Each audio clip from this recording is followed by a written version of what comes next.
చూశారో లేదు, ఓటుతో పాటుగా సీటీలు వేశారు చాలా మంది. సీటీల్లో ఏం రాశారు తెలుసా? నేను 30 సంవత్సరాల తర్వాత నా ఓటు వేస్తున్నానని చెప్పి బ్యాలెట్ బాక్స్ లో సీటీలు వేశారు. కొంతమంది అయితే నీ బాబాయిని నువ్వు చంపేశావు, న్యాయం చేయమని సీటీలు వేశారు. ఇవన్నింటి ఫలితమే ఈరోజు పులివెందుల ఫలితం. నిన్నటి వరకు పులివెందులని చాలా వినవేగారు. దాన్ని ప్రజలు ఏ విధంగా తిరస్కరించారో మనందరం గుర్తుపెట్టుకోవాలి. ఈ రోజు ఇన్ని మాట్లాడుతున్నాడు. ఆ రోజు చంద్రబాబు నాయుడు గారు ప్రతిపక్ష నాయకుడు, ఈ రాష్ట్రానికి 3 సార్లు ముఖ్యమంత్రి, 3 సార్లు ప్రతిపక్ష నాయకుడు, 40 సంవత్సరాలు రాజకీయాల్లో ఉన్న వ్యక్తి. ఆ వ్యక్తి కుప్పంలో మున్సిపల్ ఎలక్షన్లు పెట్టారు, దౌర్జన్యం చేశారు, నామినేషన్లు విత్డ్రా చేయించారు, ఓట్లు లేకుండా ఇబ్బంది పెట్టి కుప్పంలో మున్సిపాలిటీ గెలిచారు. గెలిచిన రోజే అసెంబ్లీ సమావేశాలు అవుతున్నాయి. ఆ రోజు బిఎస్సి మీటింగ్ జరిగింది. తెలుగుదేశం పార్టీ తరఫున బిఎస్సి మీటింగ్ కి నేను సభ్యుడిగా అటెండ్ అయ్యాను. ఆ రోజు ఆనాటి ముఖ్యమంత్రిగా జగన్మోహన్ రెడ్డి కూర్చొని, ఏమచ్చెన్నాయుడు కుప్పం ఫలితాలు చూసావు కదా, చిత్తుగా ఓడించాం, ఒక్కసారి మీ చంద్రబాబు నాయుడిని తీసుకురా, ఆయన ముఖం చూడాలని ఎంత ఎటకారంగా మాట్లాడినటువంటి నువ్వు ఈరోజు ప్రజాస్వామ్యబద్ధంగా ఎన్నికలు జరిగితే ప్రజలు నీకు తిరస్కరిస్తే ఈరోజు ప్రజాస్వామ్యం గురించి, న్యాయం గురించి, ధర్మం గురించి నువ్వు మాట్లాడుతున్నావంటే నువ్వు ఎటువంటి వ్యక్తివో ఒక్కసారి ప్రజలందరూ అర్థం చేసుకోవాలని ఈ సందర్భంగా తెలియజేస్తూ, ఆయన కోర్టు కూడా శరవేగంతో పనులు చేయిస్తున్నాం. రేపు 2 మాసాల్లో మొదటి షిప్పు మూలపేటకు వచ్చే విధంగా ప్రణాళిక వేసుకొని పనిచేస్తున్నాం. మూలపేట పోర్టు వస్తే దానికి అనుబంధంగా పరిశ్రమలు వస్తాయి. ఇప్పటికే పోటీలుగా వస్తున్నారు. మేము 1,00,000 కోట్లు పెట్టి పెట్టుబడి పెడతాం, మేము 90,000 కోట్లు పెట్టి పెట్టుబడి పెడతాం, ప్రభుత్వం సహకరించండి. చాలా కంపెనీలు వస్తున్నాయి. ముఖ్యమంత్రి గారు ఆలోచన చేసి ఏది మంచి కంపెనీ, ఏ కంపెనీ ఎక్కువ ఉద్యోగాలు యువతకిస్తారో ఆలోచన చేసి ఇక్కడ పరిశ్రమలు కూడా అభివృద్ధి చేయడానికి నిర్ణయం చేశాం. ఈ రోజు మనకి రోడ్డు దోల నుంచి పోలాకి, నౌపడ, వెంకటాపురం వరకు ఒక రోడ్డు ఉంది. ఇది బ్రిటిష్ వాళ్ళ హైవే.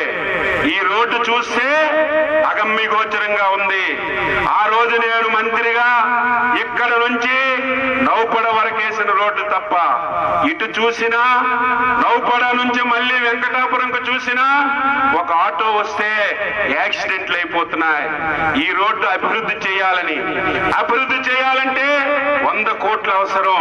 రాష్ట్రం దగ్గర డబ్బులు లేవు, చాలా ఇబ్బందులు ఉన్నాయి. వెంటనే రామ్మోహన్ నాయుడికి రంగంలో దించి కేంద్ర ప్రభుత్వంతో మాట్లాడి నరసన్నపేట నుంచి మళ్ళీ మన ఊరి మీదుగా వెంకటాపురం వరకు 100 కోట్ల రూపాయలతో ఈ రోడ్డు కూడా మంజూరు చేశాం. ఈ రోడ్డు 2-3 రోజుల్లో టెండర్లు పిలుస్తారు. ఈ రోడ్డు కూడా అయితే మనకి ఎంత ఉపయోగమో ఒక్కసారి ఆలోచన చేయాలి. దీనన్నింటికంటే భిన్నగా మూలపేట నుంచి మళ్ళీ భోగాపురం ఎయిర్పోర్ట్ వరకు 8 లైన్ల రహదారి శాంక్షన్ అవుతుంది. బీచ్ రోడ్డు శాంక్షన్ అవుతుంది. బీచ్ రోడ్డు శాంక్షన్ అయితే శ్రీకాకుళం జిల్లా చరిత్రే తిరగబడిపోతుందని చెప్పి తెలియజేస్తున్నాను. ఎక్కడికక్కడ టూరిజం డెవలప్ అవుతుంది, ఎక్కడికక్కడ పరిశ్రమలు వస్తాయి, యువతకి ఉపాధి అవకాశాలు పెరిగే అవకాశం ఉందని ఈ సందర్భంగా తెలియజేస్తున్నాను. 12 మాసాలు ప్రజలు చాలా సంతోషంగా ఉన్నారు. నేను ఎన్నిసార్లు ఎమ్మెల్యే అయ్యాను, ఎన్నిసార్లు ప్రభుత్వంలో ఉన్నాను, కానీ ప్రజలు ఇంత సంతోషంగా ఎప్పుడూ లేరు. ఎవరు ఊహించలేరు ఇంత తొందరగా చంద్రబాబు నాయుడు గారు ఇన్ని పథకాలు ఇస్తారని, ఇన్ని హామీలు నెరవేరుస్తారని ఎవ్వరు కూడా ఊహించలేదు.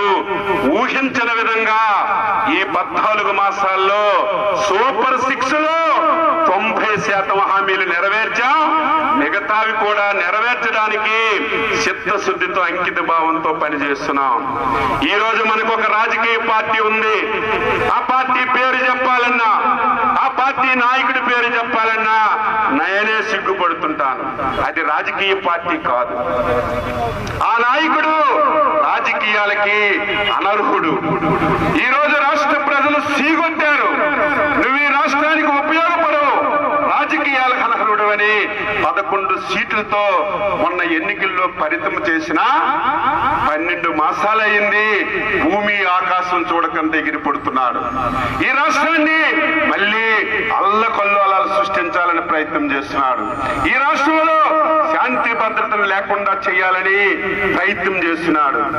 ఎవరమైనా సరే, చంద్రబాబు నాయుడు గారైనా, అచ్చెన్నాయుడు గారైనా, XYZ ఏ నాయకుడైనా ప్రజల దగ్గర తలదించవలసినటువంటి అవసరం వస్తుంది. ఎవరైనా ప్రజలు గౌరవిస్తే నాయకులం, ప్రజలు మనకు అభిమానిస్తే నాయకులం తప్ప విర్రవీగిపోతే ఎప్పుడు కూడా నాయకులు కాలేమని ఈ సందర్భంగా తెలియజేస్తున్నాను. ఈ రోజు మనం 14 మాసాలుగా పరిపాలన చేస్తున్నాం. ఈ 14 మాసాల పరిపాలనకి ప్రజలు మనకి గౌరవించారు, అభిమానించారని ఘంటాపదంగా నేను చెప్పదలిచాను. దానికి ఉదాహరణ ఈ రోజే కడప జిల్లా పులివెందుల ఒంటిమిట్ట జడ్పీటీసీ ఎన్నికలు. స్వాతంత్రం వచ్చింది, 30 సంవత్సరాలుగా పులివెందుల్లో ఓటేసే సంస్కృతి లేదు. ఈ రోజు జగన్మోహన్ రెడ్డి నువ్వు ముఖ్యమంత్రిగా మా నియోజకవర్గానికి ఏమీ చెయ్యలేదు. నువ్వు ముఖ్యమంత్రిగా 5 సంవత్సరాలు ఈ నియోజకవర్గానికి ఏమీ ఉపయోగపడలేదు.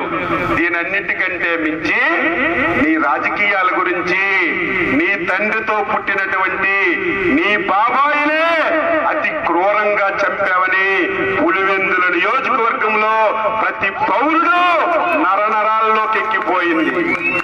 ఇటువంటి నాయకుడు రాజకీయాల్లో ఉండకూడదు, ఇటువంటి వ్యక్తి మన నియోజకవర్గంలో ఉండకూడదని నిన్న జరిగినటువంటి ఎన్నికల్లో ఏ విధమైనటువంటి తీర్పిచ్చారో మీరందరూ కూడా చూశారు.